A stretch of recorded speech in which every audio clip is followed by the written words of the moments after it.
Last man standing. We're going to play a game of tag. Now let's do this!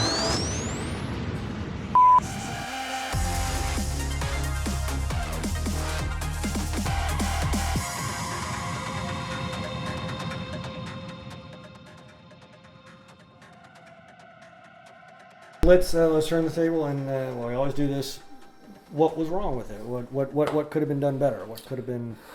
We talked about the the moving, the pacing. Talking about I like things to move, but it's more difficult. Exposition is always an issue when you're setting up a new world, which is always complicated. Usually, you like to show, don't tell, but it's difficult to do in a situation where so much of what's going on hinges on the fact that you don't know what's going on, and so that's complicated and that's hard to do. I don't know how to do that. I don't.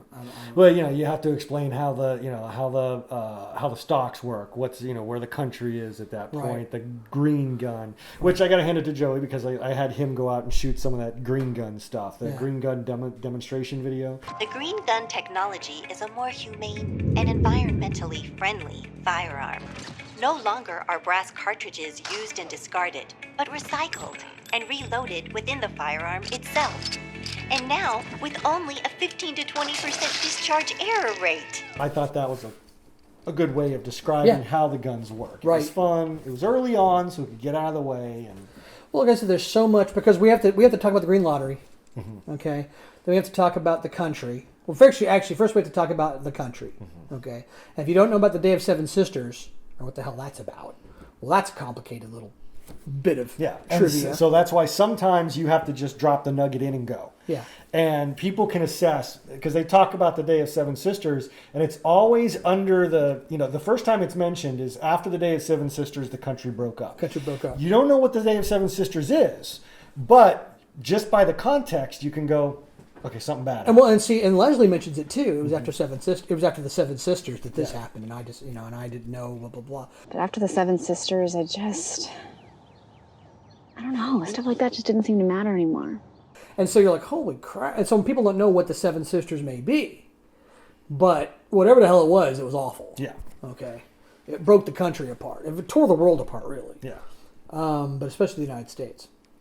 So and when you're building a world, and that's the tough part, is you're building the world and you want to drop little nuggets like that, and at the same time you don't want to have somebody say something that forces them to explain what it is because because they should know what it is. Well, it was the same concept as why I was saying that talking about why Hal couldn't just walk stop up to somebody because Bob going home from work, if you ask, hey, what's today? He'll say, oh, it's Tuesday. Because it happens, and also the date.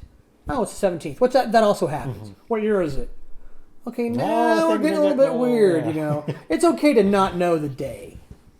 So you couldn't just have Hal walking around asking motherfuckers on the street. He had to have Allison. There's a lot you have to explain. But you have to explain everything. When you see Hal looking at Emerson and he does like that. Well, Emerson means something to this guy because he's like, his teeth grit, his eyes get fiery. He's like, who's, and when he says, tell me about that guy on the screen. No, obviously we know he knows about the guy on the screen, but she's talking about it okay. So you get the context clues from the reactions. You get the context clues from people saying the Day of the Seven Sisters. And then she talks about it was the Seven Sisters that caused this. And someone else, you don't get to hear what that is, but it's important. And it's tragic. The green lottery they have to explain, so that's hard to do. There was just a lot of exposition that had to be done, but you're creating a new world. And it's really hard to do that without explaining things, okay? Because the new world, it's not like you're on, Tatooine. Obviously, you're on a desert planet. You can look around. I mean, it's Tunisia. We're calling it. Yeah, and it's not like you can just say, okay, it's a desert planet. This is where we're at. In Green Conspiracy, where they're at is important to the plot of the movie, what kind of government they have, how things are being handled. But it looks like anywhere else. Yeah. That's the thing. You have to explain, you're in Pittsburgh, and this is what, Pittsburgh, Pennsylvania, the corporate states, which is just, and people go, oh. And he's like, wait, the what? The corporate states of America. the hell are you talking about? So you have to go to this explanation, some of the stuff. I get it. But once again, we've talked about, Deus exposition, it's just one of those things. So there's a lot of that. I get it, but it's just kind of like, ugh, I wish there was a way to do this differently. I think Allison was a pretty good way to get. Oh, she was very good. And the fact I got so caught up in the relationship between Hal and his phone that the exposition going along was actually part of my entertainment. I didn't feel like I was just being spoon-fed information. I felt like I was watching a growing relationship between Hal and his phone. Yeah. Which sounds weird to say, I know.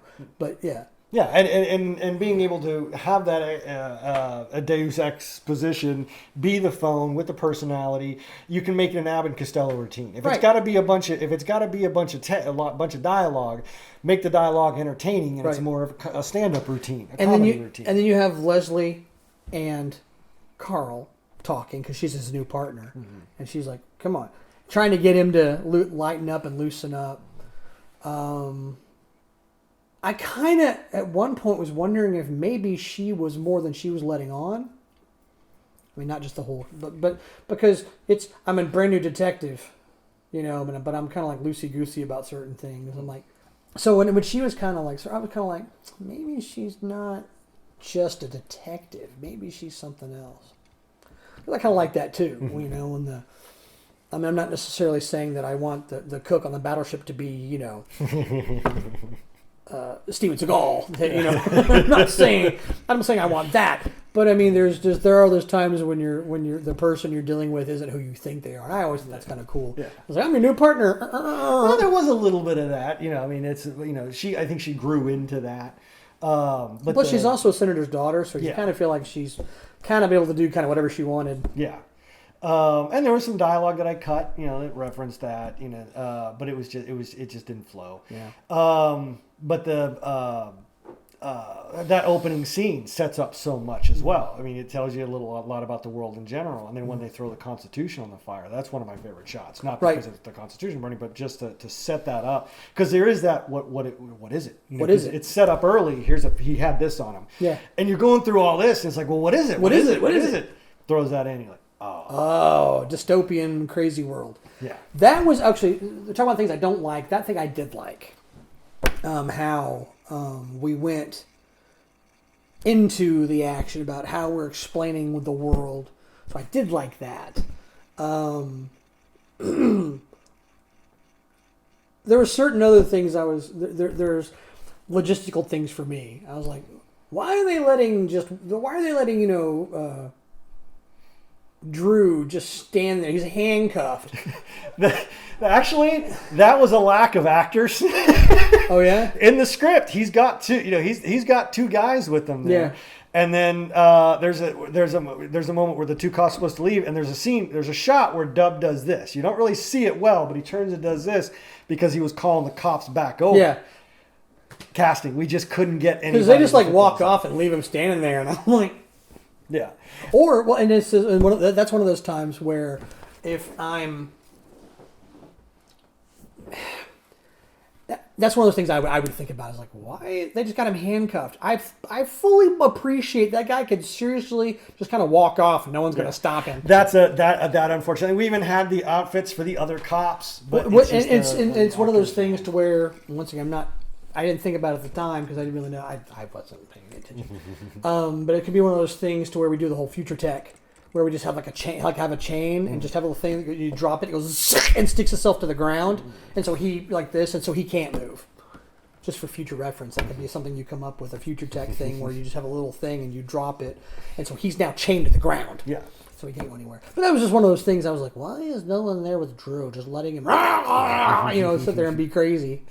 Yeah, in my head, in the script, he always had a couple guys with him. And no big deal. When he Dub pulled him away from them just to have that conversation to try to get him to confess, and then he called them back over, and that was a casting. Either that, or to have a little thing right there. If he gets too rowdy, just he gets electrocuted because of the shackles or something. Have a battery attached to him, and if he gets too rowdy, you hit that, he zorches him, and he falls to the ground unconscious. And again, there was no way that I would have ever thought of anything like that in that context of that night, because we had already shot. I think we had shot all the bar scenes that day.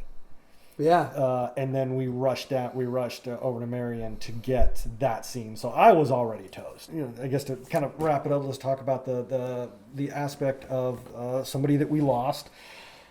Charles. Terrific job as Emerson. Would you say so? Yeah. I had all those scenes with him, and once again, and we talked about when you had the one where the 100th episode or whatever else, to where I'm kind of like, I don't really know why I'm here. Seriously, I'm the pauper at the feast. I really don't know what you. So you have actors here, and here's me going, So Charles acting with him, and he had so many lines and so much stuff to say, and he just, could nail it off. And I'm trying very hard to do my stuff. I do the hand. I'm always I talk with my hands, And so I'm like, and of course I'm sitting there watching myself. I was like, oh, you're talking about it. Stop. Just put your hands in your lap and hang on to them. Stop doing that, or do this. But I'm kind of like, And acting with him, I especially felt.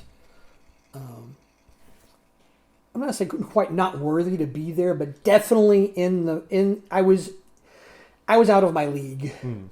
And Charles, working with him, was so gracious and so kind and helpful, and we were there, and doing the stuff together. I felt I was glad that of the scenes I got to do most of them with him, because I was with him almost the whole time. Well, he had passed. We had one thing that we didn't get to loop him. He passed before. He passed. He pretty much got all of his stuff except for his speech that Ty sees or Hal sees on the monitor. But that was his audition. So he recorded his audition and emailed it to me. So I had that file. So when after he passed and we needed to put that, I was like, well, what am I? Where I don't have the speech. Oh wait. Yes, I do. It was his audition, so we were able to use that. But so he passed before we were to loop, so he was the one who spent the most time trying to fix that original audio. But he was, but especially with this being his last film, I wanted to make sure that I put every bit of effort I could into it to make sure that this was something that he would be proud of. If it had been me, if I'd been Charles and watching that performance, I'd been very pleased with. I'd been very pleased with me. Because he was convincing. He went from being the kind hey to kind of turning as like. How about you, Miss Tyler? You wouldn't have died for the story. Just like that, and then talking to me into the library, talking to me, and he's like, and he goes back in there, I was like, very political, very politician, very very politicianish, and how he went from being that kind of like kindly, kind of a guy to this kind of like twisted, evil old man. Bring her here and kill her partner. Why? If she told the reporter, she probably told him.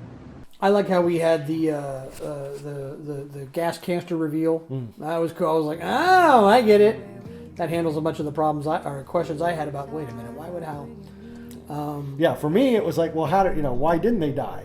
Without that, I was like, why didn't they die? Because you would never explain. So that was the okay. It was set up. It was set up to be. It didn't make any sense why he wouldn't. And I especially like it how at the ending when Hal's walking down the street and his buddy shows up and then they go rescue the other two. And of course, like I said, if you know the inside story about how that little thing went up, it's hilarious to talk about. I'll tell that sometime about pulling up on, Dub and Leslie, Nicole. I screamed it because you couldn't tell on the TV or you couldn't hear it on the recording. Yeah. But yeah, it was. And I had the AC cranked all the way up, so when they got in, it was nice and cold. And Nicole was like, "Oh God, I love you so much right now." I'm like, bask in the cold air, woman, Then I backed up real slow so they could stay in the air conditioning as long as possible. Yeah, because that was a summer shoot. That was June. The summer, man. It was June, and they're wearing black. That's why Hal's sweating so much in every scene.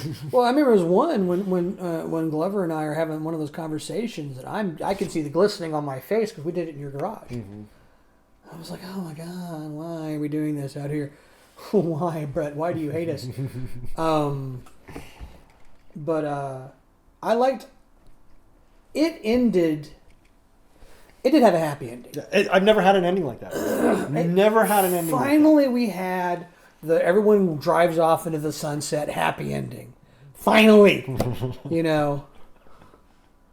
And I'm sorry, Hal's partner didn't make it. She was, sweetheart. I kind of liked her. I was like, He might be able to fix her. maybe. And then his partner. Rebecca. I was like, oh well. Yeah, she had that vengeance thing going. I know. I mean, it's girl. She wasn't gonna let him get away. No, that was the thing. It's kind of like, okay, yeah, she's crazy, the hot crazy scale. You know how that goes. It's like one of those things. But I was just like, I feel bad for her. I was like, yeah, kind of giving a bad deal, Oh yeah, she was. She was and that's what I liked. She was the about hired this. help. There were so many juxtapositions because she was Carl. Yeah. She was Carl's. She was Leslie's. She was Hal's Carl to Leslie's. You know what I mean? I know what you're saying. Nobody else knows what we're talking about. Was thrown into it. No, she's just kind of like she got hired to do a job and did what she thought was the right thing, and her partner didn't like it, so he throws her out the door. I f***ing beg your pardon. Talk to the union if you don't like what I'm doing. You don't hurl me out the. Don't hurl me out the damn door. You threw me out of a moving vehicle. I slowed down. That was another one that was a, and I'm not going to throw anybody in particular under the bus, but I will say that that there was a car chase that was supposed to be so much more elaborate, and people let me down because there one person in particular had been before we started shooting tag. Was like, hey, let me know what you need so we can get this done, so we can do the, do the car chase. I'll be able to plot it out and do this. And it got to the point where I was texting and calling. I was like, hey, what are we doing? Anything? And it's now at the point where I've got an unread text. It's just it's out there in the ether, and I'm like, so I'm like, what do I do? And I don't have enough people to be able to drive the cars because I need 3 cars. I need, Carl's car, Ty's car, and then my camera truck to be able to get the shots that I wanted.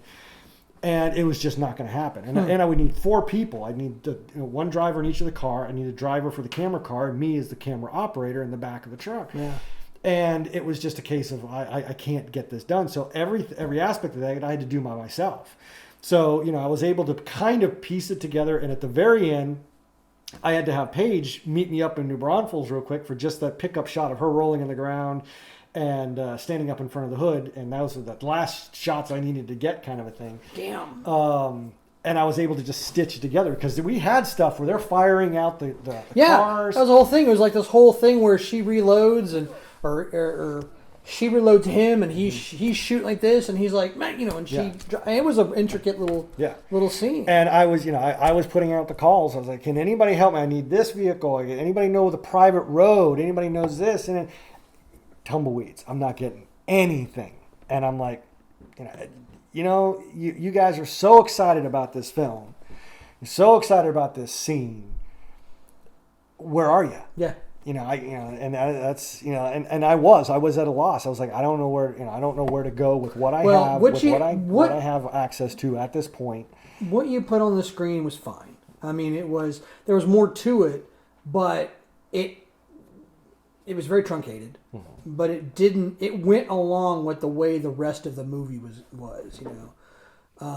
The scene they had between the two of them, and then the car comes up and you let this, and he's like, I got an idea, open your door, and boom, out she goes. It was unfortunate that those stuff didn't get thrown in, because I was definitely like, wait a minute, because I remember very well standing with the green screen while you were filming all kinds of crazy and trying to explain how the magazine needs to come out, and we were working out how to do that, and I was kind of like, I remember that filming going a little longer than that, but yeah, it was. Yeah, there were other little things that I did have to cut, and they were decisions that I made that I got into post, and I was like, I can't do this. Yeah. I don't have the skill to do this, because when Rebecca gets obliterated, we had the green arm and everything, and she was supposed to stumble around for a bit. It was just going to blow her arm off, and she was going to fall. And I got in, and I worked on that thing like the devil. And it was one of the things that I was like, I didn't think about this. And I had the reflector, and we were doing the fire effect. Well, that was causing the garage door behind it to have that flicker. Oh, no. So when I was chopping that out, I didn't have a plate that matched that flicker exactly right. And, even when I was trying to match it with my curves adjustments in After Effects, I couldn't get it. And it was one of those things I was like, what the am I going to do? So I wound up motion tracking the wounds on her face and putting a little bit of fire on her collar and having her drop. And it was one of those things. It was like, I really want this in here, but I know the quality that I'm going to be able to deliver with this is not going to be good. It's not going to be up to the caliber of the rest of this film. Right. And it was a decision, sorry, Paige, that I just had to get cut because my skill level in After Effects and the graphic design the technology CGI just wasn't there. This isn't there, yeah.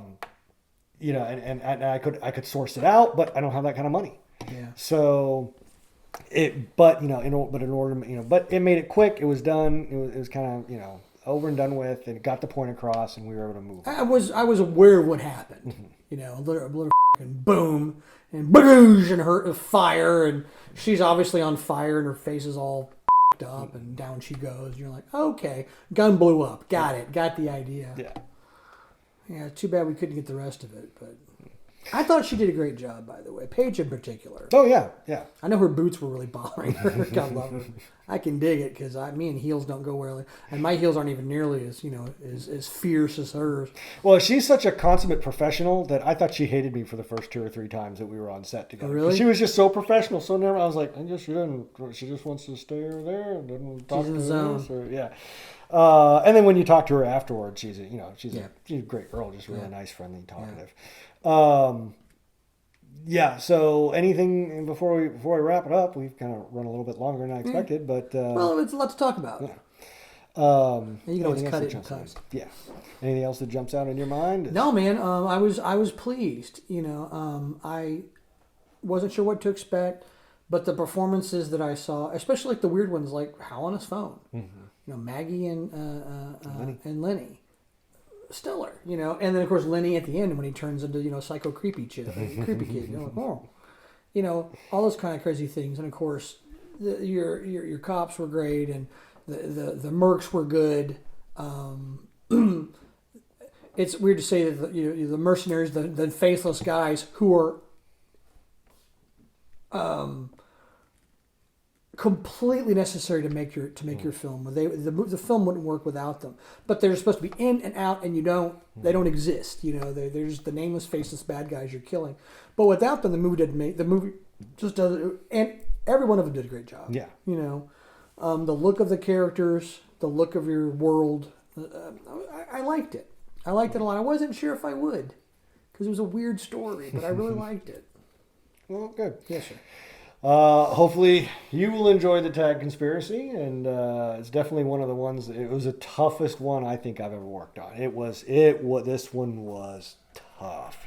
Not even just on production, but post production was just a killer for me because I had so much else going on in my life as well. Yeah.